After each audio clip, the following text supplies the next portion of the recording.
میرے کریم نبی صلی اللہ علیہ وآلہ وسلم آپ صحابہ کی ایک مجلس میں تشریف فرما تھے، اللہ کی تعریف بیان کر رہے تھے، حمد بیان کر رہے تھے، دین کی باتیں سکھا رہے تھے۔ اتنے میں ایک عورت آئی، اللہ تعالیٰ نے اسے بڑے ہی حسن سے نواز رکھا تھا، جوانی سے نواز رکھا تھا۔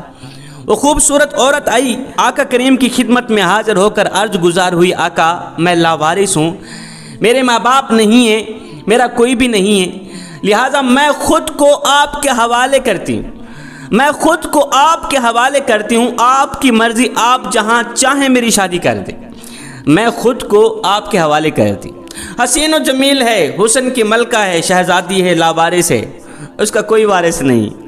کہتی آقا میں اپنی رضا کو آپ کی رضا پہ قربان کرتی ہوں، اپنی مرضی کو، اپنی خواہشات کو آپ کی مرضی پہ قربان کرتی ہوں، آپ جہاں چاہیں میری شادی کر لیں۔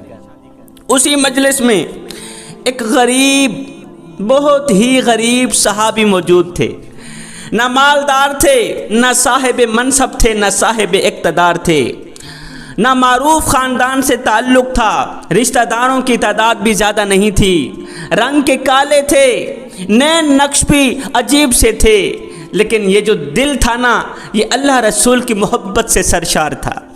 اس دل میں اللہ رسول کی محبت کے علاوہ کسی اور کی محبت نہیں تھی، اس دل میں اللہ کے پیار کے علاوہ کسی اور کا پیار نہیں تھا، اس دل میں تھا تو اللہ رسول تھا، دنیا نہیں تھی۔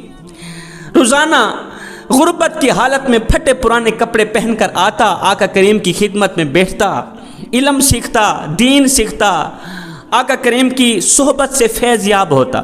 جب اس عورت نے کہا نا آقا میں خود کو آپ کے حوالے کرتی ہوں، آپ جہاں چاہیں میری شادی کر لیں، تو یہ غریب صاحب اٹھ کھڑا ہوا، کہنے لگا آقا قربان چاہیں آپ کے نام پر، یہ بھی لاوارث ہے، میں بھی لاوارث ہوں، کیوں نہ اس کی شادی میرے ساتھ کر دو، اس کا نکاح میرے ساتھ کر دو، میں اسے عزت دوں گا، میں اس کا خیال رکھوں گا۔ میرے نبی نے فرمایا شاباش، عورت کو عزت دیا کرو، عورت کا خیال رکھا کرو، عورت کی ضرورتوں کو پورا کیا کرو۔ اچھا انسان ہے وہ جو اپنی فیملی پہ خرچ کرتا ہے، بہت ہی اچھا انسان ہے وہ جو اپنی فیملی کو عزت دیتا ہے۔ میرے نبی نے فرمایا اس طرح کر، تیرے پاس کوئی ایسی چیز ہے جو کہ تو حق مہر ادا کر تاکہ میں اس عورت کا تیرے ساتھ نکاح کر دوں۔ اس شخص نے کہا آقا میرے پاس تو کچھ بھی نہیں، میرے پاس تو کچھ بھی نہیں، میں تو صبح کو کھاتا ہوں شام کے لیے نہیں ہوتی، شام کو کھاتا ہوں صبح کے لیے نہیں ہوتی، میں تو اتنا غریب ہوں۔ میرے نبی نے فرمایا اس طرح کر، گھر جا، اپنے گھر میں سونے کی نہیں، چاندی کی نہیں، پتل کی نہیں، لوہے کی ایک انگوٹھی لے کر آ، اس کا حق مہر ادا کر تاکہ تیرا نکاح ہو جائے۔ آپ کیا سوچ رہے ہیں کہ میرے نبی نے یہی فرمایا ہوگا؟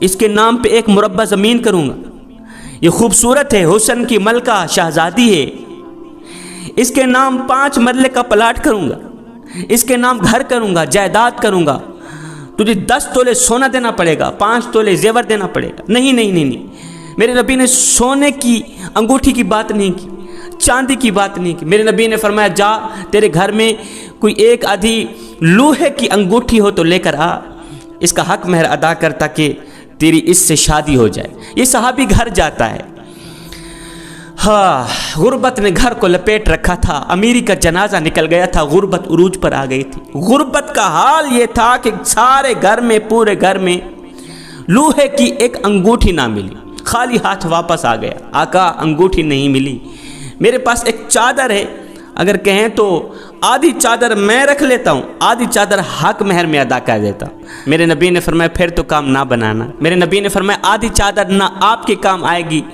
نہ اس کے کام آئے گی۔ اس شخص نے کہا آقا پھر نکاح کرنے کی میری حیثیت نہیں، اس لیے کہ میرے پاس تو حق مہر ادا کرنے کی کوئی چیز نہیں۔ وہ صحابی بیٹھ گیا، آقا کو تکتا چلا جا رہا ہے، کیونکہ اس دل میں محبت تھی تو صرف اللہ رسول کی محبت تھی۔ علم سیکھنے بیٹھ گیا، پھر تھوڑی دیر بعد جب اٹھ کر واپس جانے لگا تو میرے نبی نے فرمایا صحابی ادھر آؤ نا، صحابی ادھر آنا، تو کیوں خالی ہاتھ واپس جا رہا ہے؟ اور تجھے پتہ نہیں یہ در کون سا در ہے؟ یہاں تو دشمن بھی آتا ہے مالا مال بن کر جاتا ہے، یہاں تو دشمن بھی آتا ہے جھولیاں بھر کے جاتا ہے، خالی ہاتھ واپس نہیں جاتا، تو میرا بن کے خالی ہاتھ جا رہا ہے، کیوں جا رہا ہے؟ ادھر آنا۔